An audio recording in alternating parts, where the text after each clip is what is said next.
But Mr. Steed, everybody thought it was such a bad place. All the people who tore it down. Oh, the people that tore it down.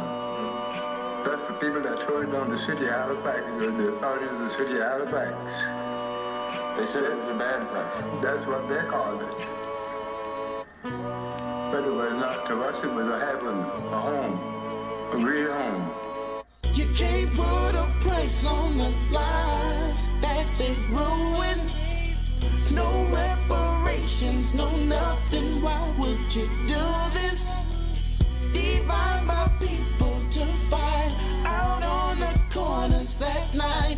Oh, Africa, look what they've done to me. It's a part of our history they kept in the closet. Professors never taught the lessons, they neglected, forgot it. They kept it underneath the table, kept it under the surface. Nervous that we were re-emergent, they dispersed us and jerked us out in Africville. Halifax is ill, how can us blacks rebuild when the facts reveal the government left them comatose, and younger and the older folks in black Nova Scotian souls are frozen. Many homes are broken, drugs started creeping in, crime started seeping in. The heaven got crushed when the demons started sneaking in. A black community lost and trampled, left out in shambles, dismantled when it's still hard to handle. You can't put a price on the lives that they ruined. No reparations, no nothing. Why would you do this? Divide my people to fight out on the corners at night. Oh, Africa, look what they've done to me. Beat my word, it's time to settle this. As I reminisce about the settlement. If you black from Halifax, I'm speaking about your relatives. History don't like to tell of it, just read about its relevance. Cause a black community was a disease to their development. Therefore they had to change that. Bulldoze in the community that lay beside the train tracks. Forced to make tax payments despite the lack of running water, sewage, flat pavement, and lights. Our forefathers bought themselves from enslavement with rights to land ownership. I'm asking people, how do you condone this shit? See what happened in Africville, it happens still. They choose land over man to expand, extract, and kill. You can't put a price on the lives that they ruined. No reparations, no nothing. Why would you do this? Divide my people to fight out on the corners at night. Oh, Africa, Yeah. look what they've done to me. How can you compensate a lost culture? Especially when it's mashed up in a system of colonial vultures. Africville, they made a real-life theatrical poster. They moved blacks off the basin using garbage trucks as chauffeurs. It's pretty clever how they whisk through the night, destroying black history with no regard for human life. Into the crack-infested ghetto city lights. Hundreds of black children hating each other, ready to fight. There's no amount of reparations, compensations, rehabilitation. 3-day celebrations never change the situation. Even though it's been ruled by the United Nations, that the African relocation was a civil rights violation. You can't put a price on the lives that they ruined. No reparations, no nothing. Why would you do this? Divide my people to fight out on the corners at night. Oh, Africa, look what they've done to me. Good morning. Welcome to the Calgary Unitarians community. Whoever you are, whomever you love, wherever you are on your journey of faith or search for meaning, welcome. If you are here for the first time or the first time in a long time, know that we are grateful to have you with us. As our statement of purpose says, we come together in beloved community to grow in wisdom, welcome and deepen relationships, and act for a just and sustainable world. My name is Alan Waugh. I have the privilege of serving on your board of trustees. Why am I a Universalist, a Unitarian Universalist? Because I feel I am at one with a timeless community of souls, each free to believe what reason and insight reveal as true. A community where my spirit soars in moments of song and insight. Let us now, wherever we are, remember and acknowledge the traditional territories of all those whose ancestors were here before us. We of the Calgary Unitarian community live on the traditional territories of the peoples of Treaty 7 region in southern Alberta.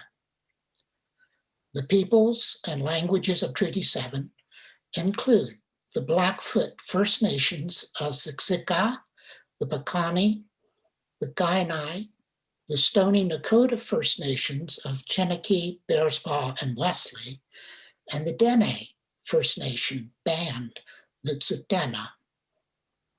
We are also in the homeland of the historic Northwest Métis and of Métis Nation of Alberta, Region 3. We acknowledge that we are all treaty people. After the service, please stay for coffee time. Catch up with community and friends. Now to Reverend Deborah for the lighting of our chalice.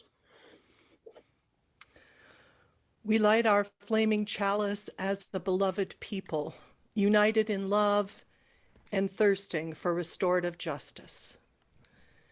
May it melt away the tethers that uphold whiteness in our midst. May it spark in us a spirit of humility. May it ignite in us a radical love that transforms our energy into purposeful action. This is a chalice of audacious hope.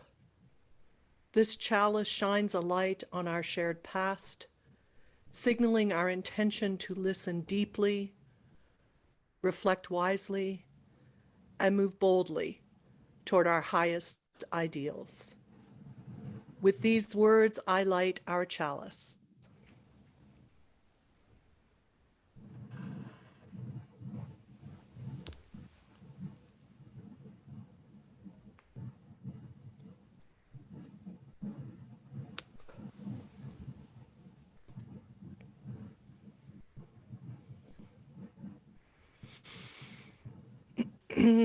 Welcome to this blustery November morning.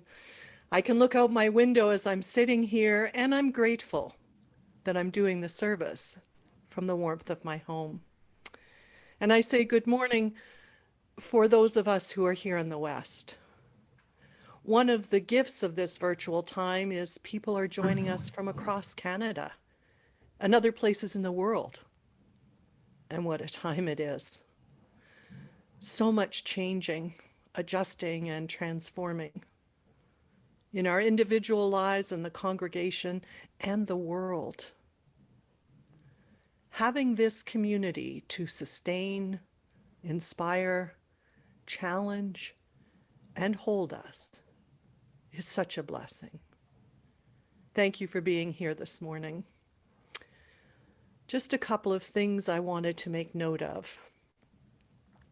Next weekend is the Western Regional Gathering. Jane, some of you Euphonia members, and I will be part of the Friday night welcome. And Jane and I will also participate in the Sunday morning national service. These events are open to all. There's also some great workshops and networking and connecting opportunities on Saturday that do require registration by Tuesday. Please note that the service next week will be at 11 Mountain Standard Time, not our usual 10:30. The details and links will be in the e-news and on the website. Speaking of e-news and website, I'm delighted that we have contracted with Todd Robertson to manage our communications and some of the admin tasks. You'll get more of an intro in coming weeks, and you may notice a few things change. Change, that ever constant. I also wanted to mention the Dismantling Racism in Canada workshop series that includes 2 Sunday services, this morning's and January 10th, which are open to all.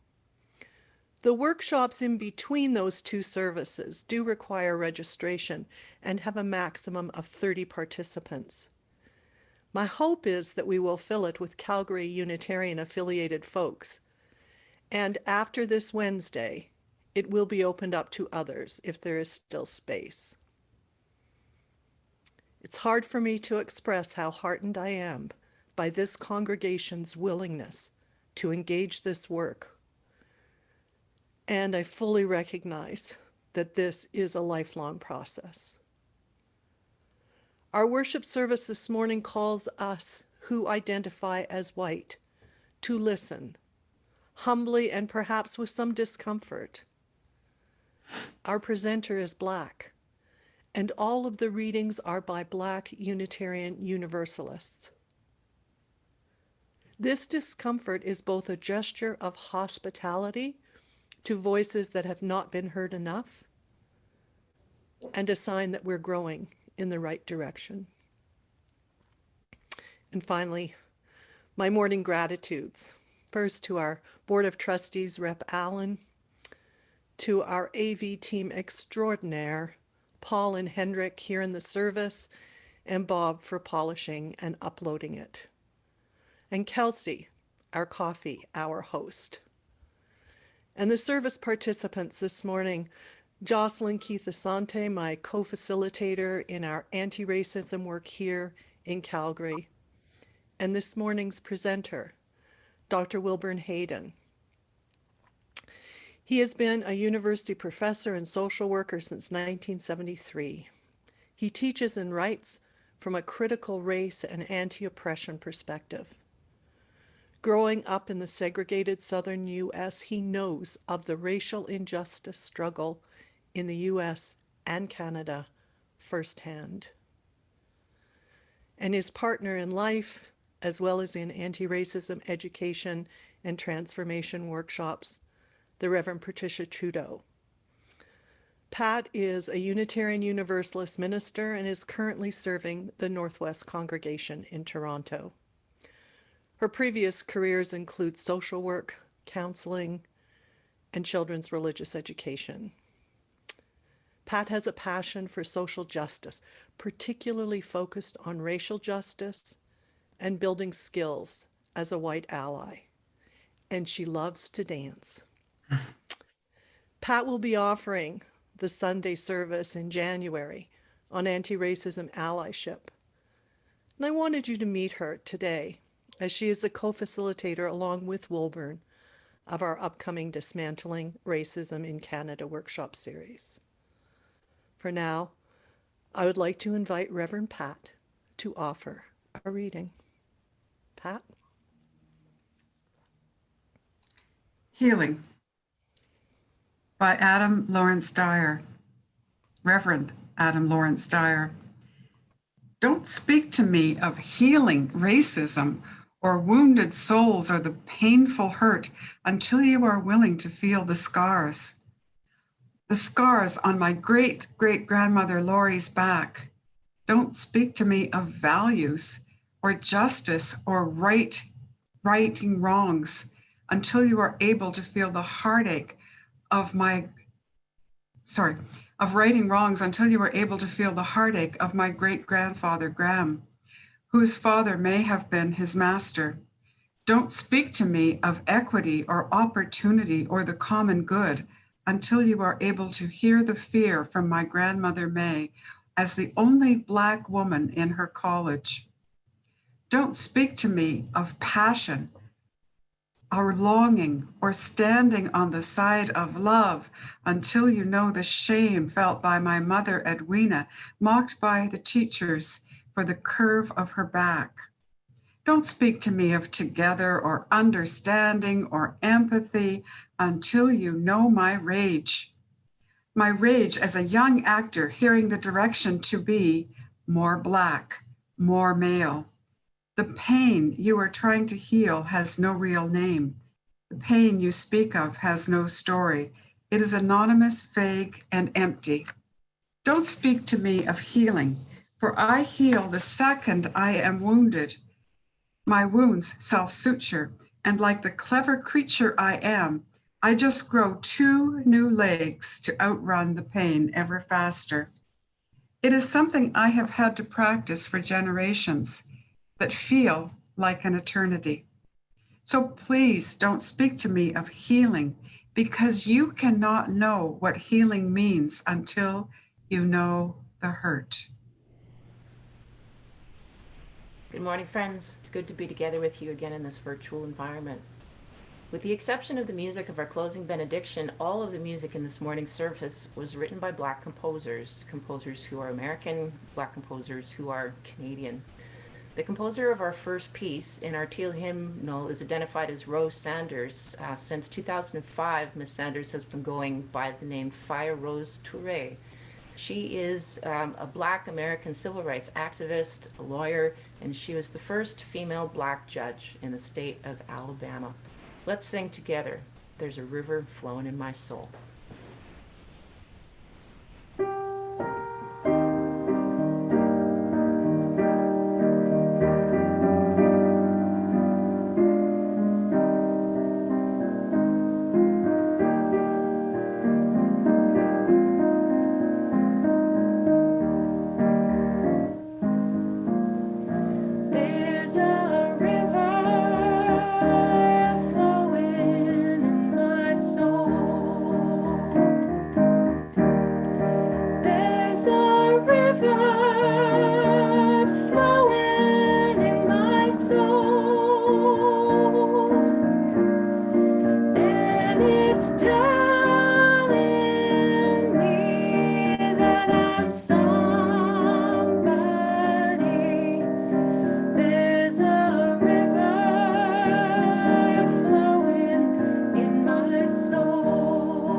Well, this is our time for our children and youth program update, and I'm not Sheila McMaster. Sheila is recuperating from minor surgery this week, and so I offered to share what she has arranged for the kids and the youth today. At 1 p.m., the elementary class will be with Jade and Jacob, and they're looking at the story of Viola Desmond. The book is Viola Desmond Won't Be Budged by Jodi Nyasha Warner, and it's a story of how a Canadian person of color sat down for her rights and inspired a change to the Canadian segregation laws. It's a wonderful story read by children.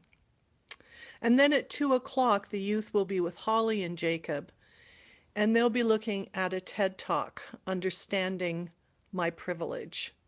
They'll be discussing what white privilege is and provide a safe space for youth who identify as white to further their anti-racism journey.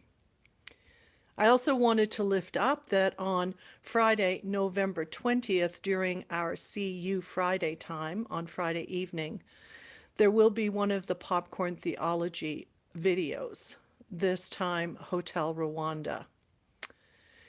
And it will be an opportunity after the movie to discuss the movie. And so we send Sheila healing energy, and I know that the youth and the children will enjoy being with their facilitators this afternoon. For now, let us enter into a centering time, first with words, then silence, and then a musical response. And I've asked Jocelyn Keith Asante to offer the words, an invitation to brave space.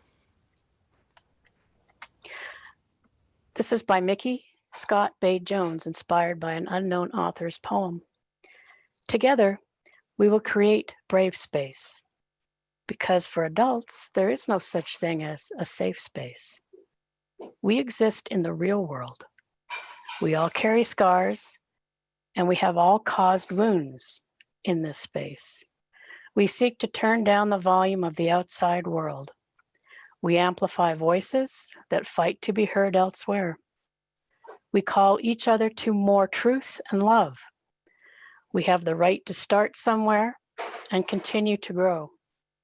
We have the responsibility to examine what we think we know. We will not be perfect.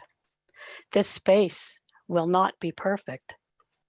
It will not always be what we wish it to be, but it will be our brave space together, and we will work in it side by side.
When we gather, we take time to acknowledge joys, concerns, and milestones in our own lives, the lives of this community, and the globe as well.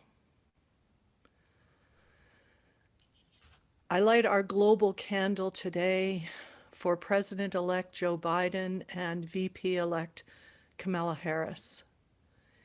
In listening to their speeches last night, I was so moved by the possibility of leadership focused on the environment, focused on uniting all of the US and the influence that that has in the world, and the clear expression of an intention to address racism within that country.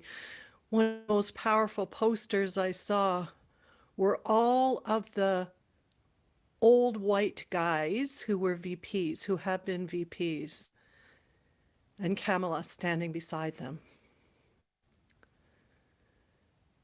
May the light of our global candle spread the light of hope with this election.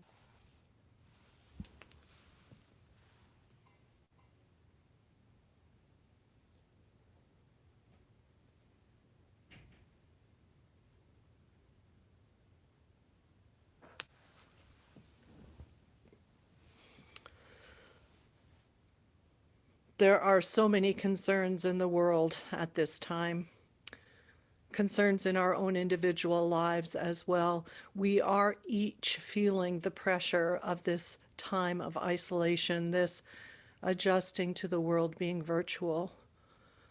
The second wave of COVID is upon us, and we each and every one of us take our important steps we can to flatten the curve. There is also huge concern for the environment and how it has been influencing storms and floods and landslides. I particularly want to hold in our hearts the people in Guatemala and the folks in Cuba who are experiencing the aftermath of these storms.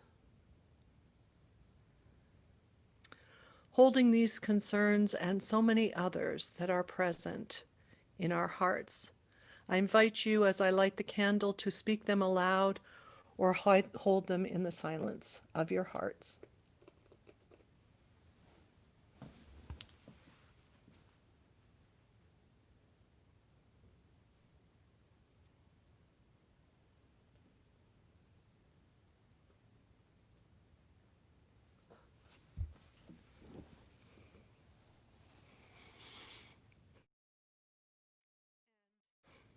Such is the human experience. There are also many joys. Joys in our individual lives. We find new ways to connect with each other. That we perhaps welcome the change of the season. There are some I know who have found new homes, and I celebrate with you. And we have so many visitors and guests with us. We welcome you to our community. You are one of our greatest joys, and please do stay and join us for coffee. I light our candle of joy for those I've spoken aloud, for those held within each of our lives, and invite you as I light the candle to speak them aloud, maybe to do a little dance or a spin if you like. And with this, I light our candle of joy.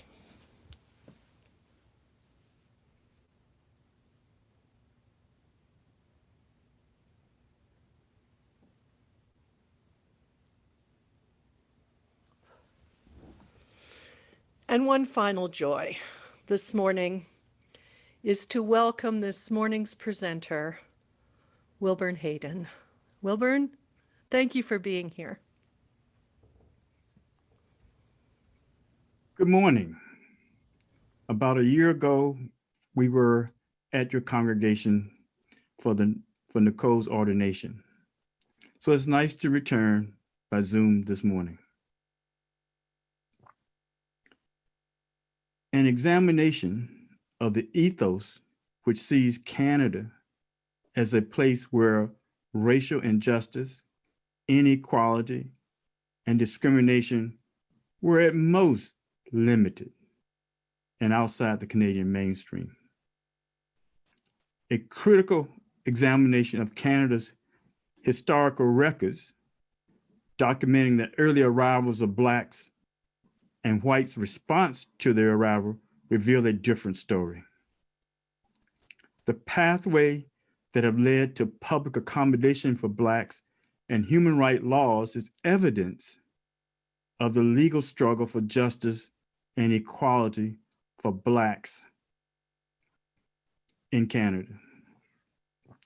Contemporary Canadian racism continues to negatively affect opportunities for Blacks and their quality of life.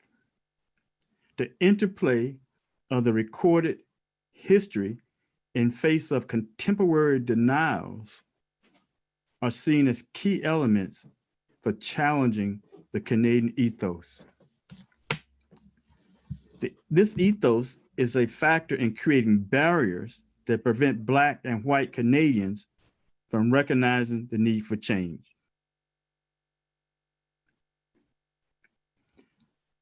The reality is that overt acts, though very serious, is not so much the case in Canada. It was and continues to be more directly tied to oppression and attitudes and prejudices of Canadians and new Canadians, often in the form of microaggressions.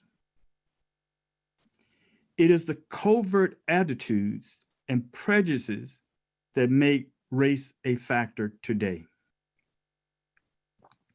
My working definition of Canadian ethos with respect to race projects Canada as a nation consisting of diverse races with traditions, cultures, and values rooted in whiteness. The ethos seeks to maintain the belief that the nation is white. Non-white residents are often cast as visitors, guests, the other, or invisible. Regardless of Canadian birth or citizenship, perhaps the classic event that demonstrates the ethos is the question, where are you from? White Canadians have repeatedly asked this question of me and other non-white residents. To the racialized person, it becomes a reminder that you do not belong, or at best, a questioning of your presence. Canada's ethos on race has evolved over time and has manifested itself differently depending on historical circumstances. The extent and degree in which the national tradition, culture, and values held within regions and local communities may differ. Therefore, attempting to identify and define the national tradition, culture, and values is not absolute. Rigidly defining the Canadian ethos is equally impossible. I draw on examples of historical records, national policy, public action, and publications that profess to provide a Canadian history. Let's look at the historical record. Jennifer Harris speaks to the exclusion and omission of Blacks in historical publication about New Brunswick. She cited 3 authors who left Black people out of the local histories, and I'm quoting, "Nonetheless, despite their historical presence, Black residents have been excluded from many local histories. It is perhaps not surprising that John Reed's History of Mount Alice University, founded in 1839, participate in the mission. More curious is the fact that seminal works on Sackville by James Dean Snowden and William Hamilton make no mention of free or enslaved Black residents or population in Sackville or Westmoreland generally," end quote. Exclusion and omission have embedded racial non-truths into the Canadian ethos. The most integral non-truth is the belief that Canada never or had limited involvement in the transatlantic Black slave trade. Denying Canada's part in slavery serves to construct Canada as a benevolent country free from consequences of the cruelty of slavery. if Canada never enslaved or oppressed black population, then it does not need to address the racist system formed and benefited from slavery, or the legacies of these systems today. The enslavement of people of African descent was as much a part of Canadian history as the often acknowledged Canada's role with the Underground Railroad. Slavery within the larger context of colonialism, colonization was evident in all European settlements in the Western Hemisphere, South America included. When you look at the nations who exist today, everyone enslaved Black people. Black slavery in Canada, as practiced by Europeans, may have begun as early as 1628 with a young boy born in Madagascar who was enslaved and brought to New France. The institution of slavery fueled our young colonies. One historian provides a summary. In an economy propelled by the fur trade, as well as urban economics in some places, enslaved Africans worked as rat catchers, hangmen, and domestic servants. They were miners, housekeepers, fishermen, blacksmiths, cooks, and carpenters, and worked in hotels and bars and wherever else the cities needed unpaid labor. Legally owned by church, lawyers, business people, and merchants, they suffered the indignities, loss of control over their lives, and a dimming view of their own and their families' futures that we can only imagine. Slaves labored and endured on lands we now call Canada. Black slavery was practiced within the 6 provinces that eventually became part of Canada. When slavery is included in our history, it is downplayed as not being as bad as it was in the US. After the war between Britain and the 13 colonies, all of the new nations states that touched the Canadian border were free states by 1800. That is, they abolished slavery. Until the British Colonies Act of 1833, which abolished slavery throughout the British Empire, slavery was a lucrative practice that helped build Canada. Thus, between 1800 and 1834, when the 1833 Act became law with 1834, the historical record shows Canadian slaves would flee to the free states, especially when the river froze. A reverse Underground Railroad, which puts to a lie how much better slavery was in Canada. If it was so good, why were they escaping? At the foundation of modern racism in Canada is the enslavement of African people. The fear, hatred, and exclusion that Black people experience today is the product of a system that needed to define a group of people as less than human in order to justify their enslavement. To understand why Black people are marginalized today, one must understand the implication of the history of slavery. Black Canadians from the Caribbean, Africa, Americas, even Canadians who have been here for generations, experience systemic racism, much like African Americans in the US. I question the ethos that implies that slavery did not exist or was limited in Canada and was strictly an American institution.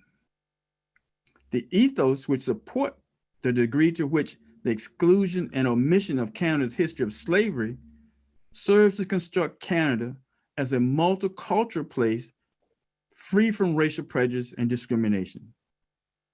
It is simply a myth. The historical record supports that Canada engaged in slavery and the transatlantic Black slave trade. Unfortunately, Canadian history has mostly deliberately excluded the past, resulting in nearly omitting Black Canadians from the nation's mainstream.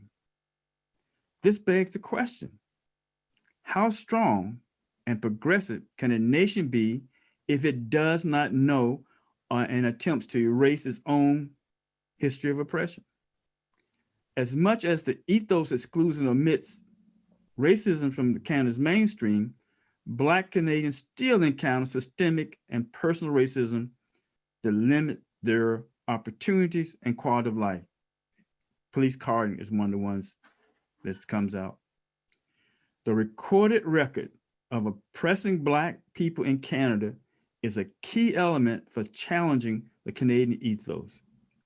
It's not a matter of understanding Black history, but understanding Canada's history of Black Canadians. Only when these records and their present-day consequences are known and accepted by the mainstream can Canada become a truly inclusive society.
Black individuals and their families, though few in numbers, arrived in the Western provinces about the same time as whites. The map shows the major Black settlements, but others were scattered throughout the three provinces. John Ware, who has become an Alberta legend, arrived in 1882. However, the numbers did not start to increase until a little over a century ago, when hundreds made Canada West their home. They came primarily from the Midwest of the US, mostly from Oklahoma. The legacy of Black pioneers can be traced to Campsay, Wildwood, Alma Valley, Burton, Edmonton, and Calgary. Adhering to the developing ethos of Canada as white, many white residents opposed the settlement of Black people and took actions to remove and prevent Black settlers. The years 1910 to 1911 emerges as a significant time that nearly rid Blacks from the province. The Edmonton and Saskatoon Boards of Trade and the Imperial Order of the Daughters of the Empire spearheaded campaigns to keep Blacks out of Alberta and Saskatchewan. In 1911, a petition was drafted and sent to Ottawa, which stated, quote, "It is a matter of common knowledge that it has been proven in the United States that Negroes and whites cannot live in proximity without the occurrence of revolting lawlessness and the development of bitter race hatred, end quote. It went on to state that the United States had a Negro problem, and the petitioners urged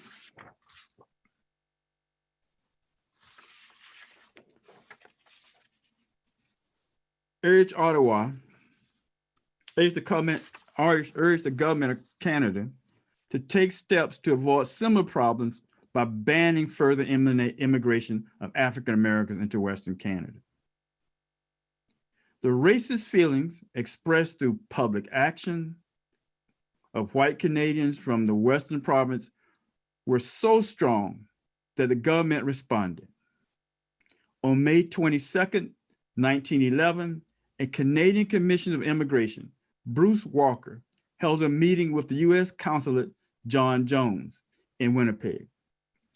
In that meeting, he revealed a strategy of dissuading Black American immigration to Canada. The strategy included an organized campaign of miscommunication to disillusion Black settlers from coming to Canada. Agents were sent into the Black communities to disillusion Black settlers from coming to Canada. Agents were sent into the Black communities of the American Midwest, cautious of avoiding the appearance of being deliberate racist. One of the key elements to this misinformation from the government was that Canada's climate was too severe for Black people.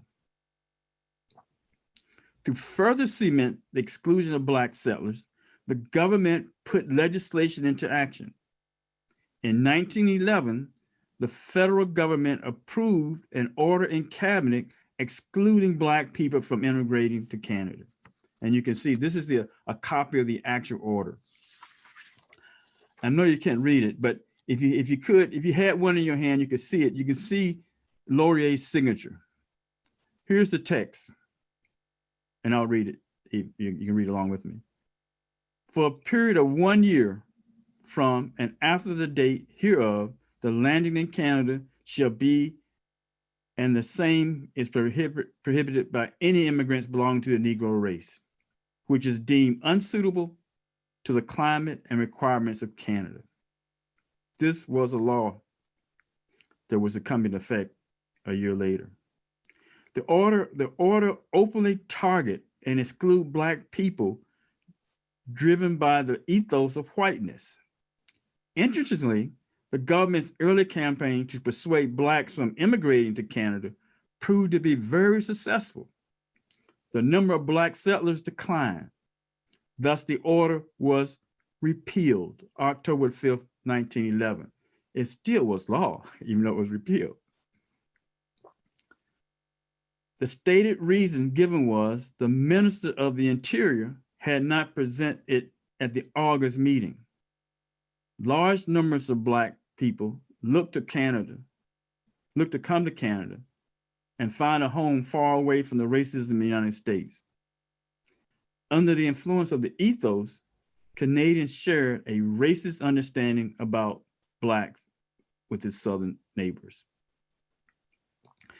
Drawing now mostly from Bruce Shepard's work, I have picked out a few examples of Alberta's racism historically, and which based on white supremacy. It clearly shows a hatred toward Black Canadians. and I'm quoting, as early as 1899, the immigration branch of the Federal Department of Interior was replying negatively to suggestions that blacks be allowed to settle in the Canadian Plains. The branch informed its agent in Kansas City that, quote, it is not desired that any Negro immigrants should arrive in Western Canada, or that such immigration should be promoted by our agents, end quote. In 1908, a black family moved to Wildwood, Alberta, and was shortly followed by 20 black families. In 1910, Jeff Edwards moved to Amber Valley.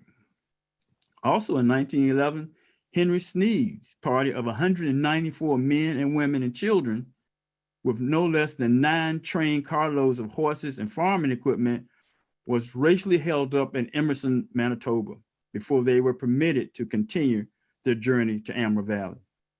200 more were waiting in Oklahoma to see if the first group would be successful. The spring of 1910, the Edmonton Board of Trade at its April 12th monthly meeting unanimously passed a resolution calling the federal government to take immediate action to stop blacks from entering the country. A.I. Sawley, Secretary of Athabasca Landing Board of Trade, wrote, quote, when it was learned around town that these Negroes were coming out, there was great indignation, and many threatened violence, threatened to meet them on the trail out of the town and drive them back, end quote. Fisher wrote, quote, white settlers in the Homestead District are becoming alarmed and exacerbated and are prepared to go to almost any length. People in towns and cities are becoming to realize the imperative necessity of effective action, and it only needs a slight effort to start up an agitation which would be joined by practically every white man in the country.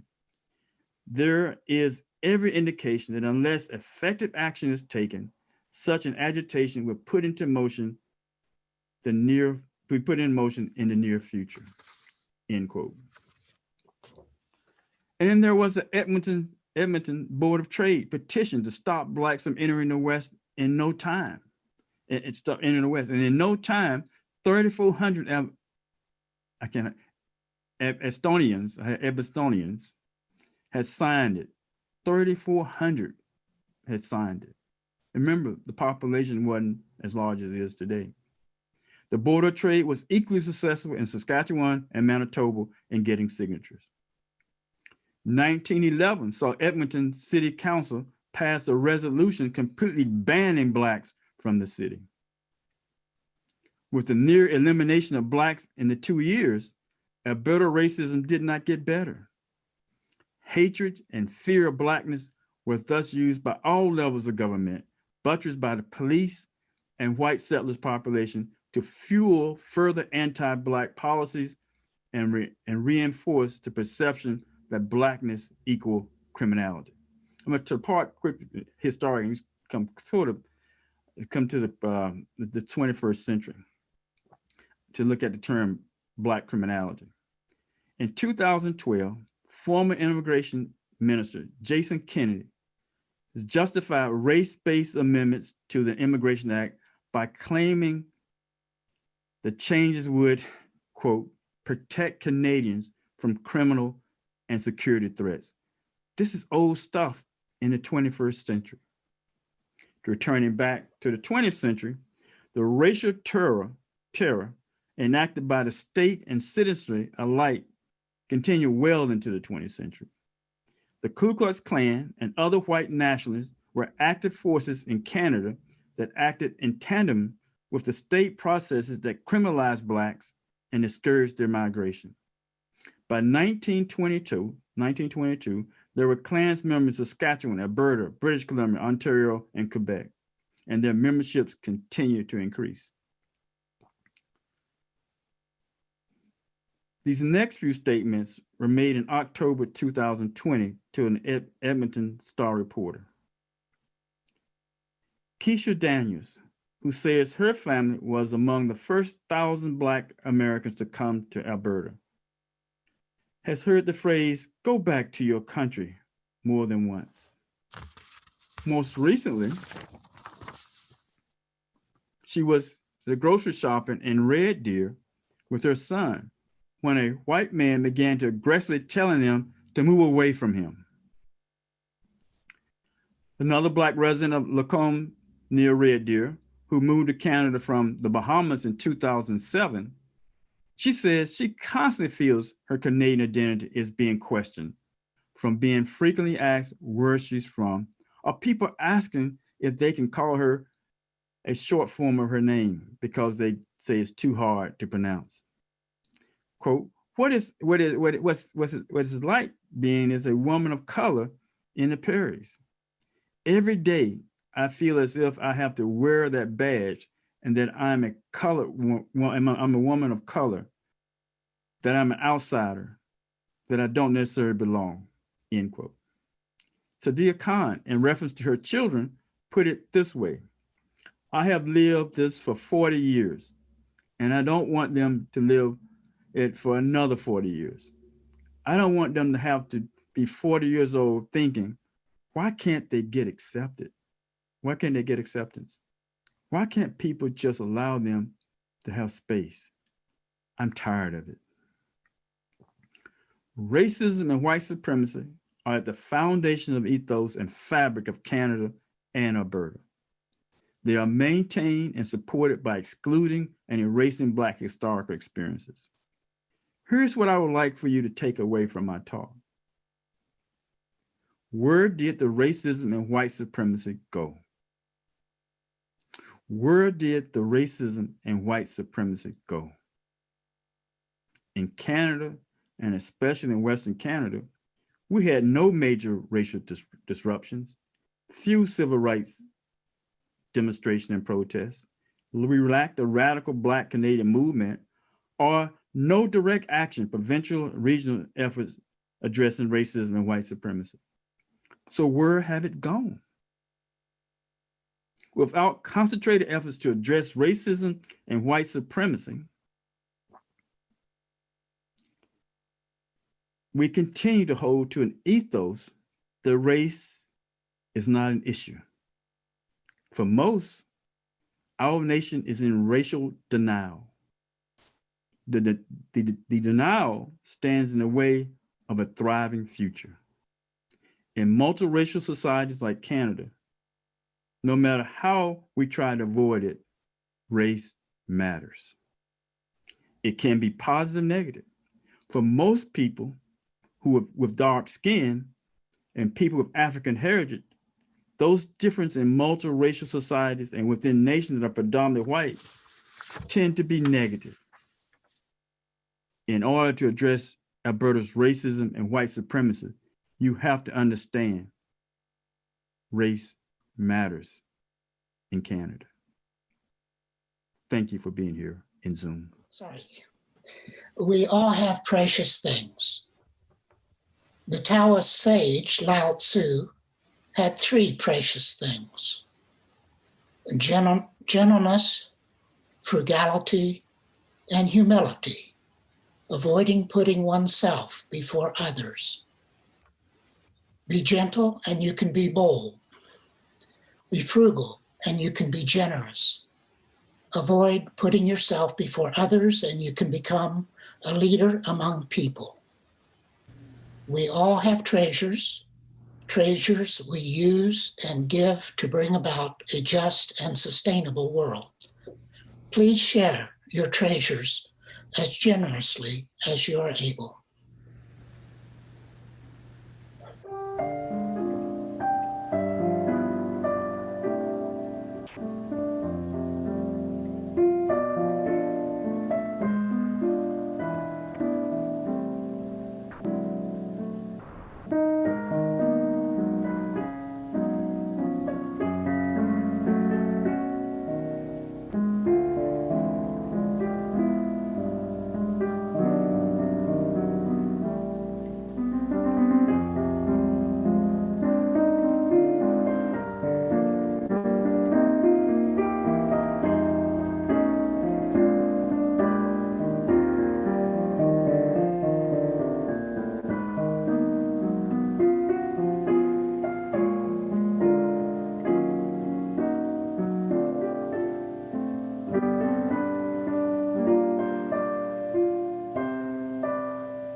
Just a few final thoughts. First of all, thank you, Wilburn. Thank you for sharing some words that may have been a little challenging for us to hear. But this is the work that we have before us. And I want to just offer this prayer for while we're in this struggle. I offered it on Friday night when we met Pat and Wilburn, and it just feels appropriate to share with you now. This prayer was written by Margalie Belizaire. She is the Associate Minister in Rochester, and I have the incredible privilege of serving with her on the Ministers Association Collegial Development Team. Margalie's prayer for while in the struggle. Spirit of light and love, spirit of resistance, spirit of generosity, that which serves as our conscience in this work that we do to dismantle white supremacy, to empower the marginalized, to insist that Black Lives Matter matters. We have been angered, we have been saddened, we have been pushed to the brink once more. We are also inspired and seem resolved to do better this time, to not simply get to the other side of this moment, but to get there morally healthier, to get to a safer space for Black bodies. Spirit, help us to understand that we each have a role in justice work, for our liberations are tied to one another's. Give us the clarity of mind to know what our individual part is in the struggle, that there are many ways to protest injustice. Help us to find our way and commit to it. Spirits, we ask for guidance. Send us strength and endurance. Help us to give our all to this and hold nothing back, for precious lives depend on it. We will be imperfect. Rest assured that we will mess up over and over again, and we must do it anyway. We must summon the courage to tear down this system of injustice and get busy creating a world community with justice for all. May it be so, and may we add our energy and effort that there might be more love somewhere. Our closing hymn was chosen by Pat and Wilburn, and I invite you to join us in singing There Is More Love Somewhere.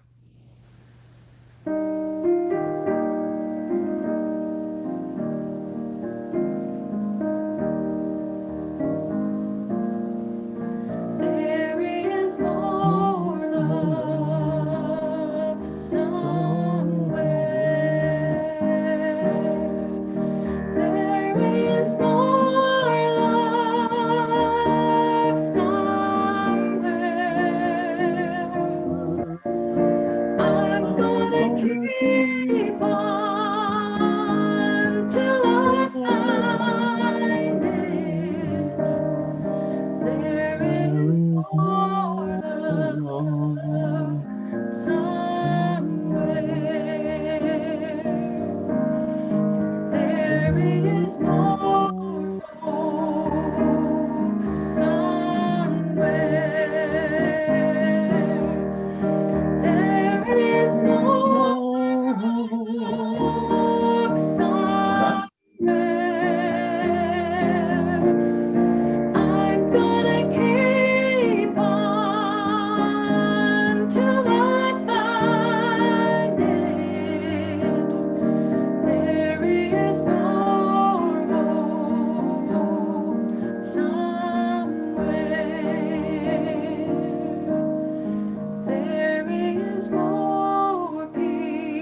As we come to the end of our time together, I invite you to join us for coffee and conversation. Please remember to introduce yourselves in your breakout room, as there may be new folks in our midst. When you exit this meeting, the next screen that shows up will be that invitation. Simply click on the coffee cup and you will go to the coffee room. I extinguish our chalice with more hope, more joy, and more love in our hearts as we carry the light of this good work forward in all that we do. May we sustain each other, and may the light of the chalice now move into our own hearts.